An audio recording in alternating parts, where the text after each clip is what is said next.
आज बेसिकली आज मैं तुम्हें 3 प्रोसेस के बारे में बताने वाला हूं। तो आपने टाइटल और थंबनेल से तो समझ लिया होगा कि मैं ईएक्सएल कंपनी के बारे में बताने वाला हूं। लेकिन ईएक्सएल कंपनी भाई 3 प्रोसेस की हायरिंग लेके आ चुकी है और इसमें भाई 3.5 लाख से लेकर 5 लाख तक इसमें सैलरी पैकेज रहने वाला है। वो 3 प्रोसेस कौन से हैं? एक तो WFM है और एक है मिस एग्जीक्यूटिव और एक है अंडर राइटिंग। जो भी कैंडिडेट इन 3 प्रोसेस में अप्लाई करना चाहते हैं तो वो कैंडिडेट भाई इस वीडियो को एंड तक देखना, क्योंकि इस वीडियो में मैं आपको एलिजिबिलिटी और कहां पे आपको लोकेशन, फ्रेशर, एक्सपीरियंस, कितना सैलरी पैकेज चाहिए, कितना क्या इसमें क्वेश्चंस पूछे जाएंगे, आपको क्या मिस्टेक्स नहीं करनी है और क्या आपको डॉक्यूमेंट कैरी करने, सारी चीजें इस वीडियो के अंदर मैं डिस्कस करूंगा। और आप भी कोई अगर रेफरेंस के थ्रू जाना चाहते हो तो आज मैं आपको ग्रुप में रेफरेंस प्रोवाइड सेंड कर दूंगा। तो वीडियो के एंड तक देखना, ज्यादा बात ना करते हुए फाइनली वीडियो को स्टार्ट करते हैं।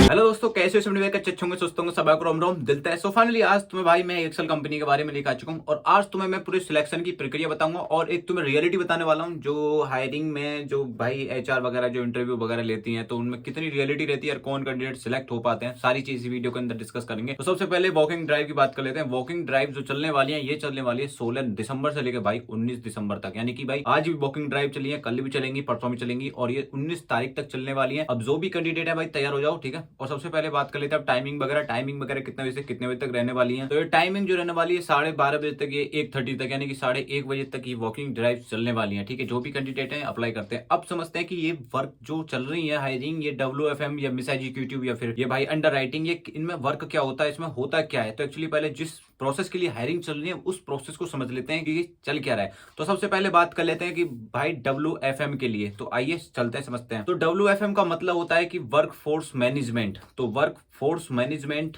इसमें करना क्या होगा? सबसे पहले कॉल या चैट के थ्रू आपको भाई थ्रू वॉल्यूम को आपको मैनेज करना होगा। साथ में आपको स्टाफ शेड्यूलिंग रोस्टर बनाना होगा, यानी कि कोई शेड्यूल मीटिंग वगैरह शेड्यूल करना होगा। इसमें एक्सेल और रिपोर्टिंग का काम होता है, एक्सेल सीट मेंटेन करना, ये सारी चीजें यहाँ पे काम होती हैं। MIS का मतलब होता है मैनेजमेंट इंफॉर्मेशन सिस्टम। इसमें समझते हैं कि भाई काम क्या होता है। चलिए काम को स्टार्टिंग से समझते हैं। इसमें होता है डेली, वीकली और मंथली इसमें रिपोर्ट बनाना होता है आपको। इसमें डेटा एनालाइज करके आपको अपने मैनेजमेंट को सबमिट करना होता है, जैसे कि डैशबोर्ड, PPT, ETC आदि। अंडर राइटिंग का मतलब समझते हैं भाई। अंडर राइटिंग में होता क्या? देखो अंडर राइटिंग में रिस्क चेक करना, डॉक्यूमेंट वगैरह वेरिफिकेशन करना, कोई पॉलिसी है उसको अप्रूव करना, रिजेक्ट भी करना होता है साथ में। अगर कोई पॉलिसी बन रही है, कितने पे चल रही है, उसमें कितना मांग रहा है कस्टमर, तो उसके हिसाब से पॉलिसी को अप्रूव करना और साथ में भाई अगर कोई रिजेक्ट करवा रहे तो उसको रिजेक्ट भी करना होता है। सैलरी डिपेंड जो रहती है वो 3.5 लाख से लेकर 5 लाख तक, वो डिपेंड करता है तुम्हारा भाई ओवरव्यू, इंटरव्यू और उसमें रोल एक्सपीरियंस कितना है, वो सारी चीजें भाई यहाँ पे मैनेज, यहाँ पे चीजें सारी चीजें मैटर करती हैं और ये आपका साथ में इंटरव्यू और परफॉर्मेंस पे भी डिपेंड करेगा। चलिए अब समझते हैं eligibility criteria step by steps. जो भी रियलिटी एकदम क्राइटेरिया मैं आपको रियलिटी बताने वाला हूँ स्टेप्स बाय स्टेप्स। इसमें कोई भी मैं अपनी तरफ से एड ऑन नहीं करने वाला हूँ। जो सेम बिल्कुल HR से अपडेट मिली है वही सेम आपको मैं यहाँ पे पहुंचाना चाहता हूँ आपके सामने। सबसे पहले इसमें भाई ग्रेजुएट होना चाहिए। जो भी कैंडिडेट अप्लाई करने की सोच रहे हो एक्सेल में, भाई ग्रेजुएशन होना मैंडेटरी है। अगर कोई परसुइंग भी है, अगर किसी की पेंडिंग में है, तो वो कैंडिडेट इसमें एलिजिबल नहीं रहने वाले।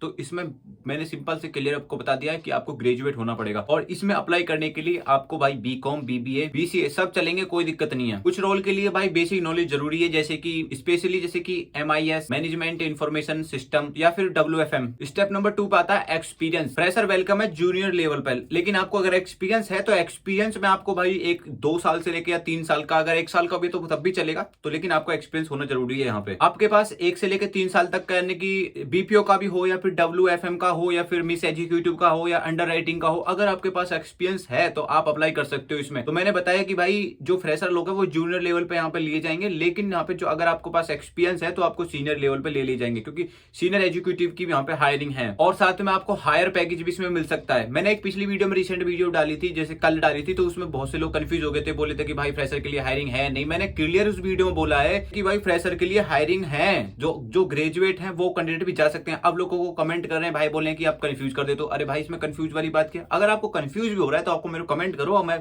आपको बताऊंगा कि आपको जाना है नहीं जाना है। मैंने क्लियरली वीडियो में बोला है कि फ्रेशर कैंडिडेट भी जा सकते हैं, फ्रेशर के लिए भी हायरिंग है। अब बात कर लेते हैं इसमें स्किल्स में अगर आप अप्लाई करना चाहते हो तो इसमें स्किल्स के लिए आपको क्या चाहिए होगा? सबसे पहले आपकी भाई एक्सेल नॉलेज होनी चाहिए, आपका कम्युनिकेशन बिल्ड होना चाहिए। साथ में अगर आप EXL कंपनी में अप्लाई करने की सोच रहे हो तो आपको नाइट शिफ्ट मिलेगी। इसमें भाई प्योर ध्यान रखना पड़ेगा, आपको नाइट शिफ्ट इसमें मिलेगी, रोटेशनल शिफ्ट आपको मिल सकती है। इसमें 5 डे वर्किंग आपकी मिलेगी, ठीक है। इसमें आफ्टर ट्रेनिंग के बाद आपको भाई वर्क फ्रॉम होम मिल जाएगा, ठीक है। अब वो लेकिन आफ्टर ट्रेनिंग आपको 1 या 2 मंथ की ट्रेनिंग होती है। ट्रेनिंग भी बढ़ा दिया, अब मुझे नहीं पता नोएडा के लिए तो बढ़ा दिया ट्रेनिंग, अब अदर लोकेशन के लिए मैं कंफर्म नहीं कर सकता कि ट्रेनिंग बढ़ी है नहीं बढ़ी है, वो आपको भाई ज्वाइन होने के बाद ही आपको खुद पता चल जाएगा। सबसे पहले बात कर लेते हैं डॉक्यूमेंट में मैंने ऑलरेडी काफी वीडियोस में बता रखा है तो आपको पता भी है, तो जो कैंडिडेट नए भी हैं उनके लिए एक बार मैं क्विकली रिवाइज कर देता हूं। डॉक्यूमेंट में सबसे पहले इंटरव्यू के टाइम पे आपको भाई 2 resume hard copy, 2 passport size के फोटो और आपको आधार कार्ड और पैन कार्ड आपको साथ में ले जाना है। पैन कार्ड नहीं आधार कार्ड चलेगा, लेकिन उसकी हार्ड कॉपी और भाई एक फोटो कॉपी भी लेके जा सकते हो। सबसे पहले बात आती है कि अगर आपका सिलेक्शन होता है तो सिलेक्शन होने के बाद आपको क्या क्या डॉक्यूमेंट इसमें कैरी करने, पहले वो भी क्विकली एक बार जान लेते हैं। सबसे पहले आपका भाई सर्टिफिकेट होनी चाहिए ग्रेजुएशन की, 12th की और 10th की भी, ठीक है। और आपको भाई रिलीविंग लेटर, एक्सपीरियंस लेटर और बैंक की स्टेटमेंट और 3 मंथ की सैलरी स्लिप आपकी होनी चाहिए और 6 मंथ की आपकी बैंक की स्टेटमेंट, और उसमें 2 या 3 पासपोर्ट साइज के आपके फोटो भी लगेंगे, तो फोटो खिंचवा के रखना। अब बात कर लेते हैं इसमें टेस्ट वगैरह जो होते हैं, तो टेस्ट में आपके 3 राउंड होंगे, पहला HR, दूसरा आपका भाई एप्टीट्यूड टेस्ट होगा, तीसरा आपका फाइनल मैनेजर राउंड होगा। एप्टीट्यूड टेस्ट में भाई ज्यादा कुछ नहीं, आपके बेसिक्स क्वेश्चन होते हैं जैसे कि डायरेक्ट इनडायरेक्ट वगैरह, या फिर कोई पैराग्राफ पकड़ा देते हैं तो कोई टॉपिक्स पकड़ा देंगे, उसमें 300 से 250 वर्ड के समथिंग आपको लिखना होगा। लेकिन इसमें 250 वर्ड में भी कभी कभी HR बोल देती है कि आप उसमें पैराग्राफ में बोला रहता है कि आपको 400 वर्ड लिखने, HR बोल देती है आप 250 वर्ड लिख सकते हो, तो आप क्या करते हो 250 वर्ड में लिख देते हो। लेकिन ऐसा आपको नहीं करना है, क्योंकि HR तो बोलेगी कि भाई आप रिजेक्ट हो जाओ, कोई दिक्कत थोड़ी है उनके लिए। तो आप कभी भी अगर पैराग्राफ में 400 वर्ड लिख रहा है, HR बोल रही 250 वर्ड लिख दो, तो आपको भाई 400 वर्ड ही लिखने हैं, अपनी तरफ से पूरी कोशिश करनी है, ठीक है। अब बात करते हैं HR में क्या क्या क्वेश्चन पूछ सकती है। आपका सेल्फ इंट्रोडक्शन हो गया सबसे पहले, तो सेकंड पॉइंट हो गया why do you want to join EXL company, आप EXL कंपनी को ज्वाइन करना चाहते हो, बाय मिस या फिर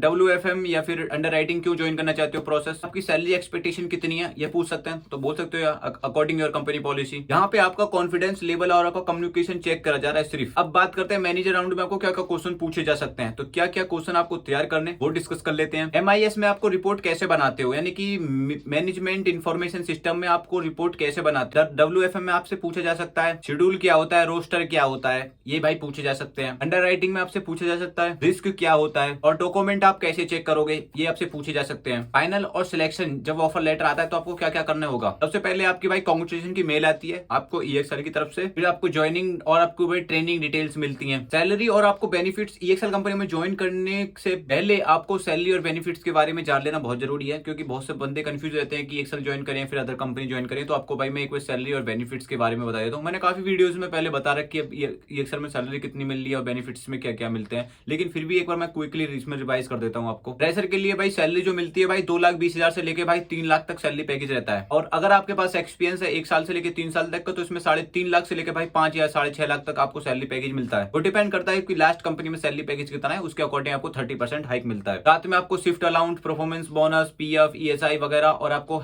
आपकी फैमिली को हेल्थ इंश्योरेंस वगैरह वो सारी चीजें कवर करते हैं, लाइफ इंश्योरेंस वगैरह सारी चीजें आपको भाई यहाँ पे मिलती हैं। कुछ रोल में आपको वर्क फ्रॉम होम मिलता है, कुछ रोल में आपको हाइब्रिड मिलता है, कुछ रोल में आपको ऑफिस भी जाना पड़ सकता है। तो लेकिन ये डिपेंड करता है भाई मैनेजमेंट के ऊपर और मैनेजर के ऊपर और HR के ऊपर, ठीक है। HR को इतना डिपेंड नहीं करता, मैनेजर के ऊपर डिपेंड करता है कि अगर मैनेजर ऑफिस आना चाहता है तो आपको भी भाई ऑफिस बुलाएगा, अगर वो वर्क फ्रॉम होम खुद करना चाहता है तो आपको भी वर्क फ्रॉम होम देगा। तो ये भाई सारी सिस्टम जो होती है कंपनी के प्रोसेस के ऊपर डिपेंड रहता है, इसमें कोई पहले से पहले कोई भविष्यवाणी नहीं कर सकता कि ये वर्क फ्रॉम होम होगा या फिर हाइब्रिड होगा। और हाँ, एक चीज तो मैंने आपको बताई नहीं, लोकेशन जो रहने वाली है, लोकेशन भाई पुणे के लिए रहने वाली है, मर्कपेटा रोड, टावर नंबर 1, ठीक है। जो भी कैंडिडेट EXL में ज्वाइन करना चाहते हो तो ये पुणे के लिए 3 प्रोसेस में हायरिंग है, क्योंकि भाई नोएडा के लिए आज ही वैकेंसी चली है, और जैसे भी अगर नोएडा के लिए आती है तो मैं आपको बताऊंगा। अगर आप अदर स्टेट से बिलोंग करते हो, जैसे कहीं हैदराबाद या कहीं से भी होते हो, तो आप मेरे को कमेंट करके बता सकते हो, मैं उस लोकेशन पे हायरिंग लाने की कोशिश करूंगा।